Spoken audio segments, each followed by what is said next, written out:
नमस्कार साथियों, प्रेम की बात और फैक्ट्स बाय प्रेम में आप सभी का स्वागत है। उम्मीद करता हूं आप सभी बेहतर होंगे।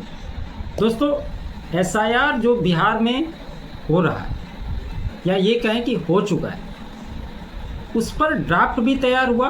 ड्राफ्ट सभी पॉलिटिकल पार्टी को दिया गया और इसकी सुनवाई सुप्रीम कोर्ट में हो रही थी। कल भी हुई, आज भी इस पे हुई। लेकिन उसके पहले विपक्ष के अंदर इतनी घबराहट पहले कभी देखने को नहीं मिली। वो तमाम तरह के जो नैरेटिव सेट कर सकते थे, उसका पूरी तरीके से दुष्प्रचार करने में कोई भी कोर कसर नहीं छोड़ा। और सबसे सटीक जगह का ये लोग उपयोग करते हैं दोस्तों। और वो जगह कौन सी है?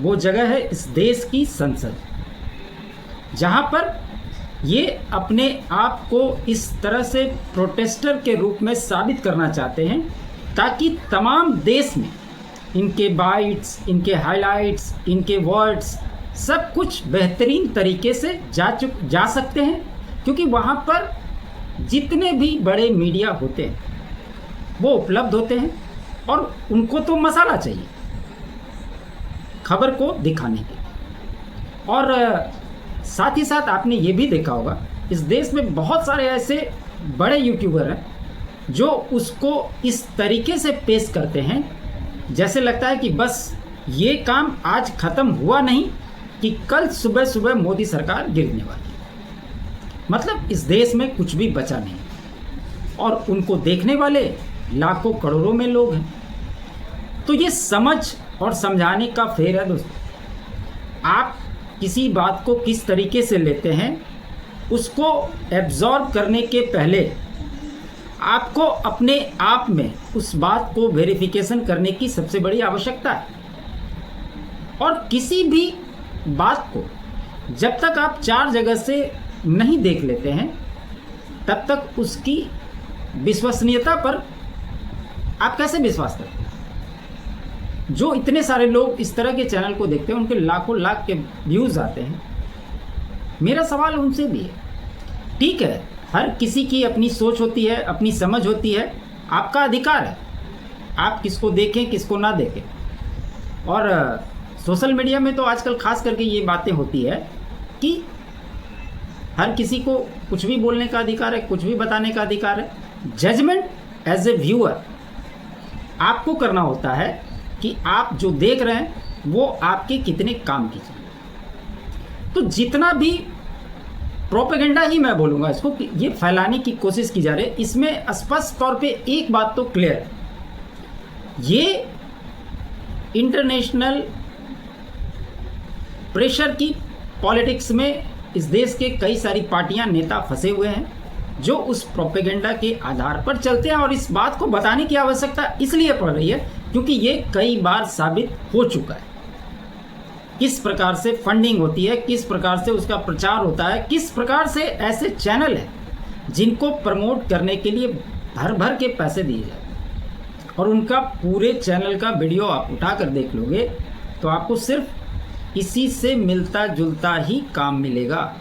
इस देश में किसी की भी सरकार, चाहे कांग्रेस के ज़माने में हो और आज 11 साल से भाजपा की सरकार, नरेंद्र मोदी प्रधानमंत्री, हर किसी ने इस देश के कंट्रीब्यूशन में अपना हिस्सा दिया है। इस बात से किसी को कोई इनकार नहीं। लेकिन आखिर ऐसी क्या वजह है कि इन 11 वर्षों में विपक्ष इतना हताश परेशान हो गया है कि वो कुछ भी कर गुजरने को तैयार है?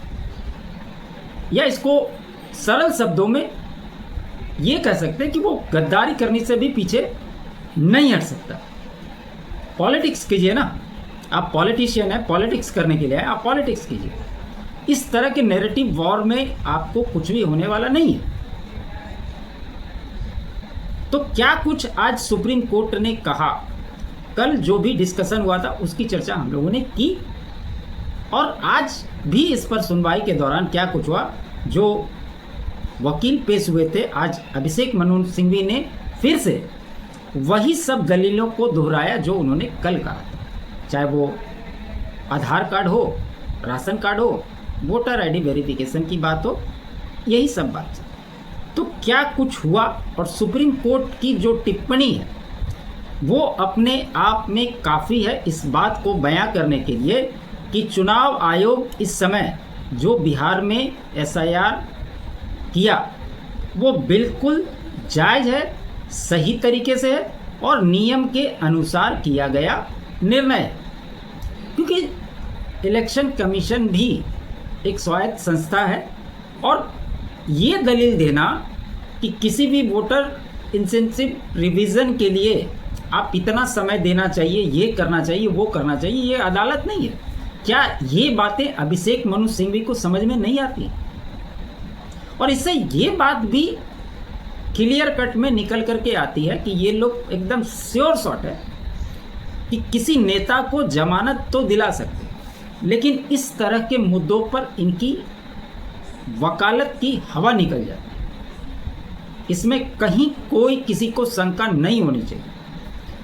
सुप्रीम कोर्ट ने बिहार में चुनाव आयोग की एसआईआर स्पेशल इंटेंसिव रिवीजन प्रक्रिया पर सुनवाई में पहचान पत्रों की संख्या बढ़ाने, नागरिकता प्रमाण और दस्तावेजों के सोर्स की विश्वसनीयता पर बहस हुई।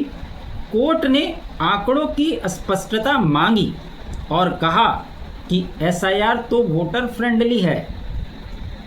ये सुप्रीम कोर्ट कह रहा है कि ये एसआईआर जो है वो वोटर फ्रेंडली है, जबकि याचिकाकर्ता ने तो महीने में प्रक्रिया पूरी करने के मामले पर ही सवाल उठाया था और उसे 1 साल में करने का सुझाव दिया था। ये अभिषेक मनु सिंघवी कर रहे थे। और ये जो बात आ रही है ना कि 65 लाख लोगों के नाम कट गए, कई लोग दूसरे जगह शिफ्ट हो गए हैं, लेकिन उनका नाम भी, असल में इन राजनीतिक पार्टियों को यह भी बताना चाहिए कि इस देश में वोटर आईडी का उपयोग सिर्फ लोकसभा और विधानसभा के चुनाव तक सीमित नहीं है। इसी वोटर कार्ड का उपयोग चाहे वार्ड पार्षद का चुनाव हो, चाहे पंचायत का चुनाव हो, मुखिया का चुनाव हो, इसमें भी इसी वोटर कार्ड का उपयोग होता है। और ऐसी स्थिति में चूंकि ये छोटे लेवल पे होता है, तो जो लोग बाहर रहते हैं उनको वहाँ से बुलाया जाता है कि भैया आप आइए और वोट दे करके आप चले जाइए। और ये जो 2 जगह नाम निकलने की बात आती रही है, उसका सबसे बड़ा कारण यही है। बूथ लेवल जो चुनाव होते हैं ना, लोकल प्रक्रिया वाले, ये मायने रखते हैं। ये मैटर नहीं करता कि लोकसभा और विधानसभा का चुनाव हो। तो इनको ये बात भी स्पष्टता से समझने और समझाने की ज़रूरत है, क्योंकि जब तक ये बातें नहीं समझेंगे तब तक आपको इस प्रक्रिया में कोई भी क्लियरिटी मिलेगी ही नहीं। तो इस बात को समझना भी जरूरी है। अदालत में जब सिंघवी आधार, राशन कार्ड और मतदाता पहचान पत्र स्वीकार न किए जाने की शिकायत करते रहे, तो जस्टिस बागची ने उनसे कहा कि हम आधार के बारे में आपके बहिष्करण संबंधी तर्कों को समझते हैं, लेकिन चुनाव आयोग पहचान के लिए दस्तावेजों की संख्या बढ़ा रहा है। उन्होंने कहा कि पहले तो 7 दस्तावेज, अब तो 11 है। और सबसे बड़ी बात, इस देश में लोग कहते हैं आज के आंकड़ा के हिसाब से कि 80 करोड़ लोग राशन ले रहे हैं, ताकि राशन कार्ड बनवाया होगा उन्होंने, तो उस राशन कार्ड बनवाने के लिए भी तो कोई डॉक्यूमेंट्स दिए होंगे। अभी जो इतने घर बन रहे हैं, उससे जो लोग लाभान्वित हो रहे हैं, आखिर उनका प्रमाण क्या है? और सबसे मज़ेदार बात यह है कि जब ये बात कल कही गई थी कि सर वहाँ पर तो 3.5% के आसपास आधार है, 2.7% लोगों के पास पासपोर्ट है, 14.5% लोगों के पास मैट्रिकुलेशन का सर्टिफिकेट है, इस पर कोर्ट ने जो टिप्पणी की थी वो भी महत्वपूर्ण है। उन्होंने कहा कि बिहार एक ऐसा राज्य है जहाँ से कई सारे टॉप क्लास के ऑफिसर, आईएएस, आईपीएस ऑफिसर, ऐसे भी सब कोई जानते हैं कि बिहार से सबसे ज़्यादा निकलते। और इस बात को मैं इसलिए भी स्पष्टता से आपको बता रहा हूँ क्योंकि मैं खुद बिहार से हूँ, बिहार में रहता हूँ और बिहार की कार्यप्रणाली को अच्छे से समझता हूँ। इसलिए ये बातें मैं खास तौर से आपको अच्छे से समझा सकता हूँ। तो जो लोग ये कह रहे, ठीक है, पहले के समय में इस तरह की चीज़ें थी, इसमें कहीं कोई दो राय नहीं, लेकिन इस बात पर भी गौर करना आवश्यक है कि 2003 के बाद से जो वोटर आईडी कार्ड बने उस पर मेन फोकस है। तो इस बात को समझना अति आवश्यक है कि धीरे धीरे कई सारे बिहार में भी लोग हैं जो आज शिक्षा के महत्व को समझते हुए, भले वो पढ़े लिखे ना हो, लेकिन अपने बच्चों को शिक्षा देने के लिए उनकी जो आमदनी होती है उसके अनुसार स्कूल में भेजते हैं, चाहे सरकारी ही स्कूल क्यों ना हो, उसमें कई सारे बच्चे पढ़ रहे हैं। तो इस बात को कह देना कि बिहार गरीब राज्य है, वहाँ पर ये सारी चीज़ें कहाँ से आएगी। और रही बात इस बात को लेकर के कि यहाँ पे बाढ़ पहले जिस तरह से होता था, कोसी क्षेत्र को लेकर कहा जाता था कि बाढ़ आता था तो बिहार की स्थिति दयनीय हो जाती थी, लेकिन अभी के दृष्टिकोण से वो वाली स्थिति नहीं है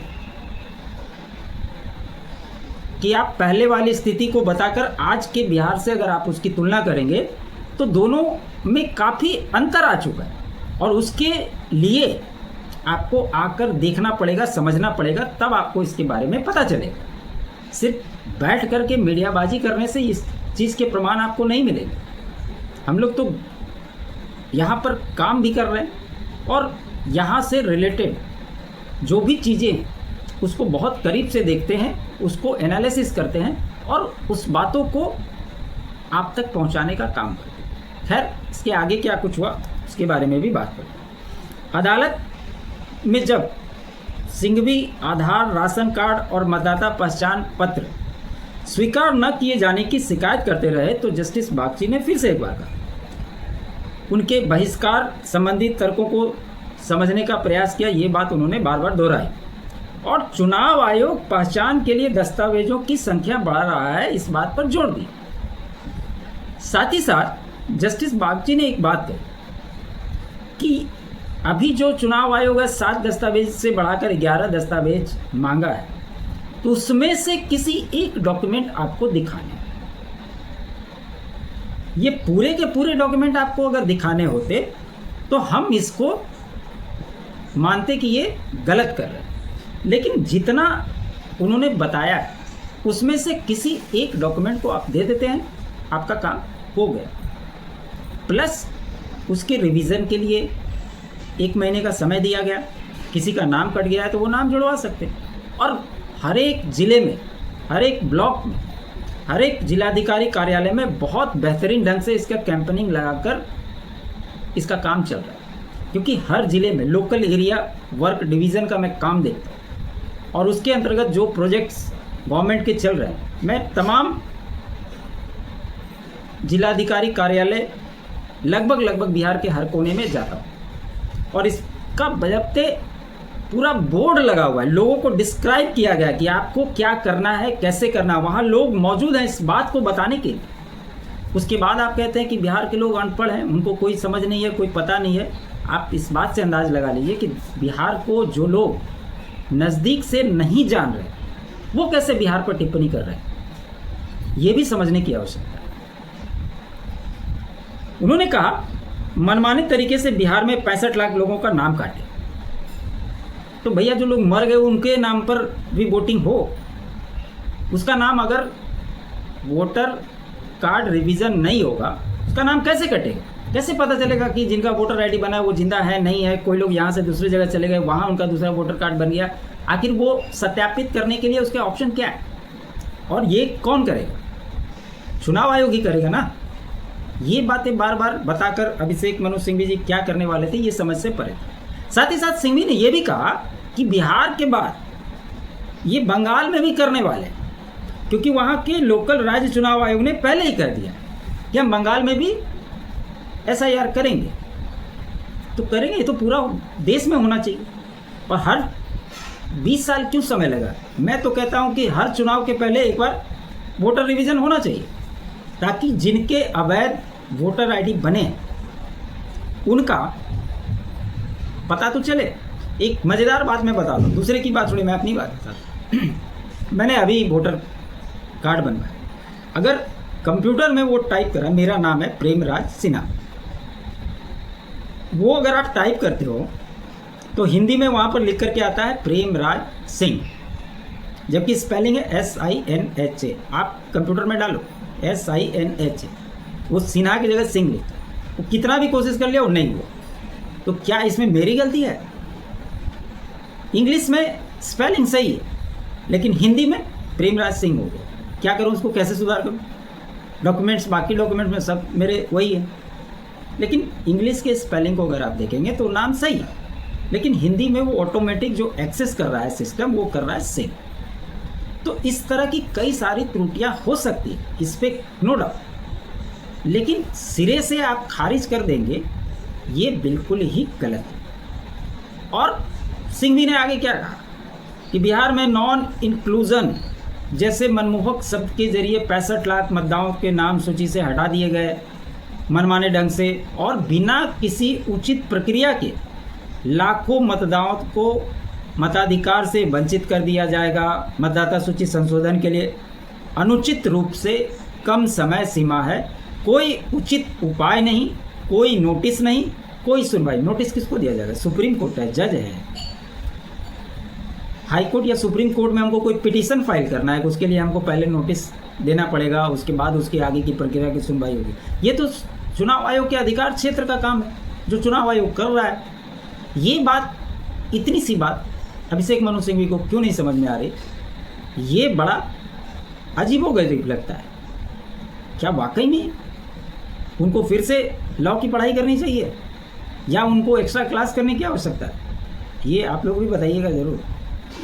इस पर जस्टिस बागची ने सिंघवी से पूछा, आधार वाला मुद्दा को फिर से बोला कि समझ में आ गया, और जो दस्तावेजों की बात थी उस पर उन्होंने कहा कि दस्तावेजों की संख्या का मुद्दा वास्तव में मतदाताओं के अनुकूल है, उनके खिलाफ नहीं। उन दस्तावेजों की संख्या पर गौर करें जिनसे आप नागरिकता साबित कर सकें। स्पष्ट रूप से कोर्ट अपना बात को रख रहा है, लेकिन ये लोग सुनने को ही तैयार नहीं।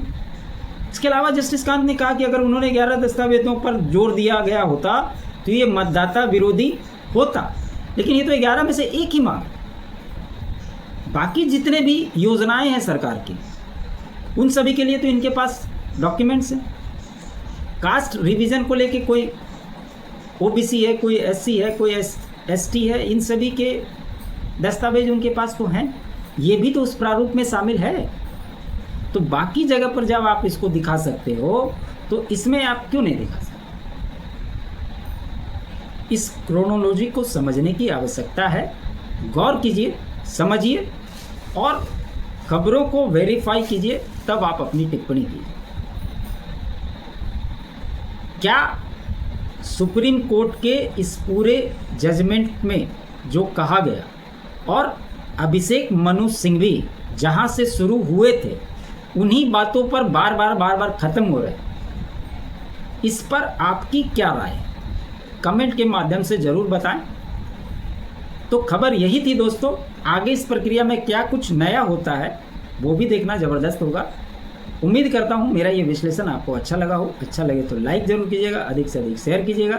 चैनल पे नए हैं तो चैनल को सब्सक्राइब जरूर कर लीजिए। साथ ही साथ मेरे अल्टरनेट चैनल फैक्ट्स बाय प्रेम को भी आप सब्सक्राइब जरूर करें। आप सभी का बहुत बहुत धन्यवाद। जय हिंद, जय भारत।